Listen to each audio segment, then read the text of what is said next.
Have you ever been in the situation where you had to decide whether you're going to tell your elderly parent with dementia the truth or you had to think about lying? That's one of the things they tell you to do that's helpful when we're dealing with someone with dementia. There's lots of names for it, but I'm going to call it therapeutic fibbing just because I like the way it flows. But as a caregiver, it can be really hard internally to come to terms with the idea of lying to our parents. So in today's video, that's what we're going to talk about. And then later we'll talk about a framework to use when you're deciding whether this is a time that you should lie or not. But for anybody who's new to this channel, I just wanted to introduce myself. I'm Tammy Provenzel. I'm a physical therapist, dementia certified, and a life coach. I've been a physical therapist for 20 years, working almost entirely with elderly people and their families. And I realized how broken the healthcare system is, how there's such a lack of resources and guidance for caregivers.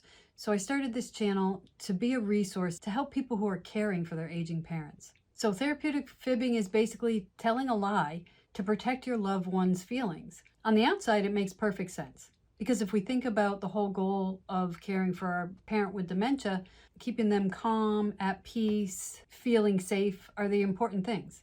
But it can be really hard to actually use the strategy that they're telling us is good. But why is that? There's so much emotional stuff that comes up caring for our elderly parent with dementia just based on the relationship we have with a parent. So let's go over 4 of the big reasons why it might be so hard to lie to our parent. The first reason is that lying to our parent might conflict with our inner values. A lot of us are raised with the belief that honesty is always the best policy. And that can sometimes be so deeply ingrained that going against it feels awful.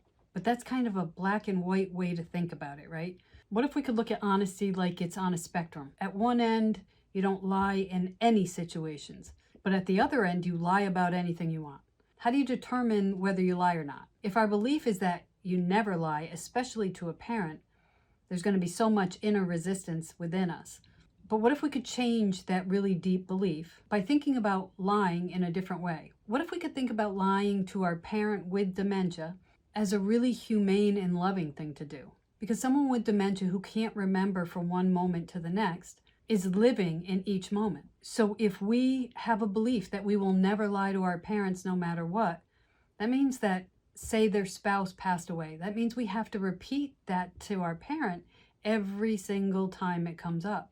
It's almost like they're reliving it over and over again, and they are. If you watch the emotional response every time we bring it up, it is like they're reliving it over and over again. So maybe we reframe our idea of lying. Maybe we decide in this one instance it's okay because it's way more on the scale of protecting our parent than harming our parent. The second reason that we might really internally resist lying to our parent with dementia is that we might have a fear inside that it'll ruin the relationship we have with our parents. So we might think that they're going to figure out somewhere along the line that we lied to them. And then that trust that they've always had in us is going to be broken. But if we think about the immediate moment we're in when we decide to lie, what's the best decision to make in that moment? Would that help it to be easier?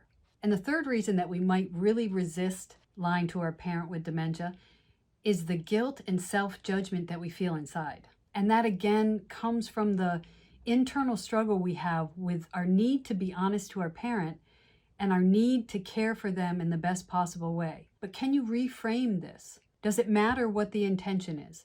If your intention is to protect your parent, does that matter? Is that important to you? Can you focus on the love and care that's motivating you to make this decision to lie? And then the fourth reason that we might resist lying to our parent with dementia is the internal emotions that come up that remind us of our parents' deteriorating condition. So when we have to lie to them, it might lead to a thought that this is so hard, this is so sad that I have to do this. I can't believe we're at this point. And then all those feelings of sadness and loss come up. So let's talk about 4 steps you can follow when you're deciding whether to use therapeutic fibbing with your parent. So step 1 is to assess the situation. Is this a time that the truth might cause more emotional harm than good? The second step is to keep your fibs short and reassuring. If they ask about a spouse that's passed away, you can just say they're doing good and they love you very much. Step 3 is to check your intentions. Always check that you're doing this from a place of love and compassion and not manipulation. And then step 4 is to reflect on how well it worked and adjust if you need to. So did the fib help to comfort them, or did it complicate things? Maybe next time you'd try shorter answers. And everybody, including people with dementia, respond differently to different things. You're the best person to figure out what strategy is going to work best for your parent. So keep trying different strategies. And when you come up with one, use it as much as you can in all different situations. Thanks for watching today's video. If it was helpful, please like and share it with anybody you think might find value. Please subscribe to the channel. And in the comment section below, do you use therapeutic fibbing? Are you comfortable with using therapeutic fibbing? Thanks.